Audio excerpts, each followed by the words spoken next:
One day suspense, A audio story book with digital sound effect. এখনই subscribe করে শুনতে থাকুন রহস্য রোমাঞ্চে ভরা গোয়েন্দা কাহিনী, হাস্যরসের গল্প ও নীতিশিক্ষামূলক গল্প।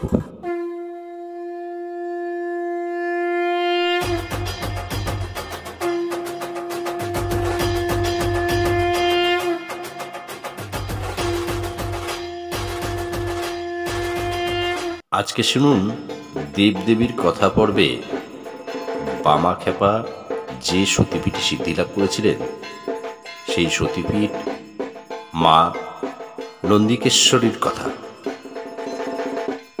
নন্দীপুর গ্রাম বর্তমানে সাঁইথিয়া শহরের একটি অংশ, বীরভূম, পশ্চিমবঙ্গ।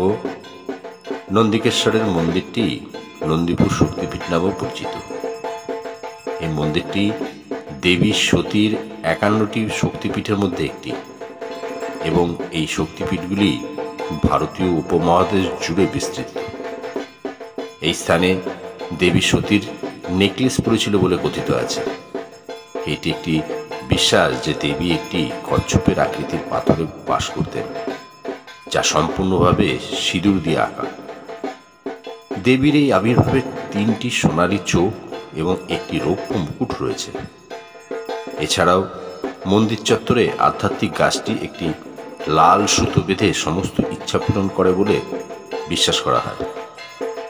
অন্যান্য দেবতার ছোট মন্দিরগুলিও কমপ্লেক্সে অবস্থিত, যেমন ভগবান বিষ্ণু মন্দির, ভগবান রাম, দেবী সীতা মন্দির, দশাবতার মন্দির এবং ভগবান হনুমান মন্দির।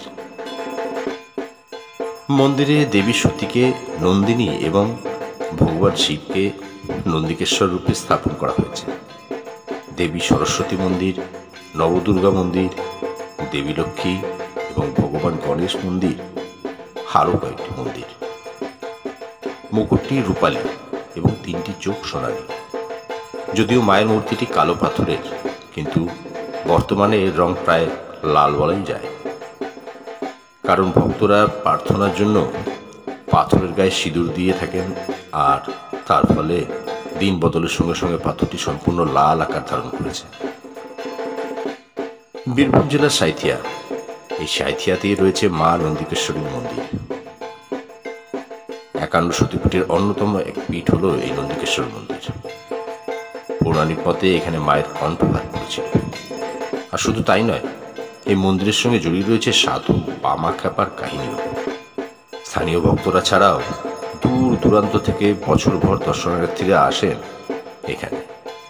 তার মধ্যে কালী পুজোর মতো বিশেষ বিশেষ দিনে তো ভক্তের ঢল নামে। মা নন্দিকেশ্বরীর পুজো।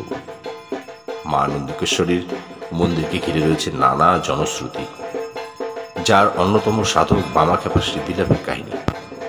সাধক বামাখ্যাপা যখন মায়ের দেখা পাওয়ার জন্য তারাপীঠে সাধনা করছেন, আকুল হয়ে মাকে ডাকছেন, ঠিক সেই সময় তাকে স্বপ্নে দেখা দেন মা নন্দিকেশ্বরী।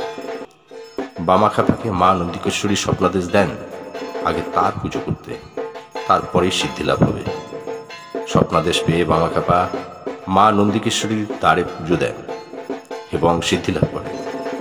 তারপর থেকে আজও তারাপীঠের দর্শনার্থীদের অনেকেই যাতায়াতের পথে মা নন্দিকেশ্বরীর মন্দিরে প্রণাম ঠুকে যান। জ্যোতির্ময়বাবু আরও জানাচ্ছেন, কয়েক পুরুষ আগে বটবৃক্ষের নিচেই ছিলেন মা। পরবর্তীকালে তাদের পূর্বপুরুষরা মায়ের স্বপ্নাদেশ পান এবং তারপর জমিদার ও এলাকার মানুষজন মিলে এই মন্দির তৈরি করেন। শুধু মা নন্দিকেশ্বরীর মন্দিরই নয়, এখানে গড়ে উঠেছে একটি জগন্নাথ মন্দিরও। মূলত মন্দির কমিটির তরফেই এই জগন্নাথ মন্দির তৈরি করা হয়েছে। নন্দিকেশ্বরীর মন্দিরের ইতিহাস তার পিতা দক্ষের যজ্ঞসভায় সতীর আত্মত্যাগের ঘটনার সাথে যুক্ত, কারণ সতী এবং তার স্বামী শিবকে অপমান করেছিল। এটা বিশ্বাস করা হয় যে সতীর দেহের গলার মালা এখানে পড়েছিল। শক্তিপীঠ গঠনের জন্য যখন ভগবান বিষ্ণুর সুদর্শন চক্র ভগবান শিবের হাত থেকে সতীর মৃতদেহকে বিকৃত করে তার রাগ কমানোর জন্য নন্দিকেশ্বরী মন্দির নির্মিত হয়েছিল 1320 সালে বাংলা ক্যালেন্ডার অনুসারে। এটি একটি উঁচু প্ল্যাটফর্মে বিশ্রাম নেয় এবং এতে হিন্দু ধর্মাবলম্বীদের অনেক দেবদেবীর জন্য আরও অনেক ছোট ছোট উপাসনালয়ও রয়েছে। দাসা মহাবিদ্যার মূর্তিগুলো মূল মন্দিরের দিকে দেয়াল থেকেই খোদা করা আছে। দেবীর নামটি নন্দী থেকে উদ্ভূত হয়েছে, যা ভগবান শিবের শুভঙ্কর এবং অনুগামী এবং ঈশ্বরী দেবী, যার অর্থ নন্দী। ঐশ্বরিক সারের দ্বারা পুজো করা হয়। প্রতিদিন বিকেলে দেবীকে অন্নভোগ নিবেদন করা হয়। কালী পুজো এবং অমাবস্যায় বিশেষ প্রথা ও আচার অনুষ্ঠান করা হয়। দুর্গাপুজো এবং নবরাত্রির এই উৎসবগুলির সময় কিছু লোক ঈশ্বরকে সম্মান জানাতে উপবাস পালন করে। উৎসবের দিনগুলিতে মন্দিরটি ফুল এবং আলোয় সজ্জিত হয়। মন্দিরের আধ্যাত্মিক পরিবেশ বিশ্বাসীদের হৃদয় ও মনে শান্তি আনে। সাঁইথিয়া শক্তিপীঠের তাৎপর্য ঐশ্বরিক নারী শক্তির সাথে এর সংযোগ এবং হিন্দু ধর্মীয় রীতিতে এর ভূমিকার মধ্যে নিহিত। ভক্তরা বিশ্বাস করেন যে এই পবিত্র স্থানে উপাসনা করলে আশীর্বাদ পাওয়া যায়, ইচ্ছা পূরণ হয় এবং আধ্যাত্মিক রূপান্তর ঘটে। মন্দিরটিকে তান্ত্রিক অনুশীলন এবং আচার অনুষ্ঠানের জন্য একটি শক্তিশালী কেন্দ্র হিসেবেও বিবেচনা করা হয়, যা আধ্যাত্মিক ক্ষমতায়ন এবং জ্ঞানার্জনের জন্য অনুশীলনকারীদের আকর্ষণ করে। সাঁইথিয়া শক্তিপীঠের সাথে যুক্ত কিংবদন্তি ও বিশ্বাস।